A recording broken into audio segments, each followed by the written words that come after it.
திமுகவின் உட்கட்சி பூசல் காரணமாக எதிர்க்கட்சி வரிசையில் வெற்றிடம் ஏற்பட்டுள்ளதாக பாஜக தேசிய செயற்குழு உறுப்பினர் இல கணேசன் தெரிவித்துள்ளார். சேலத்தில் செய்தியாளர்களிடம் பேசிய அவர், தமிழகத்தில் சட்டம் ஒழுங்கு சீர்குலைந்து விட்டது என்றார். தமிழகத்தில் லஞ்சம் அதிகரித்து விட்டது என்றும் மணல் கொள்ளை தடுக்கப்படவில்லை என்றும் இல கணேசன் குற்றம் சாட்டியுள்ளார். குற்றங்கள் நடைபெற மதுதான் காரணம் என்றால் அதை விற்பனை செய்யும் அரசும் குற்றவாளிதான் என்று அவர் கூறியுள்ளார்.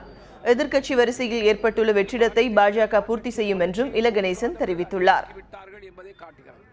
திராவிட முன்னேற்ற கழகம் வெற்றி வாய்ப்பை இழந்திருக்கிறது.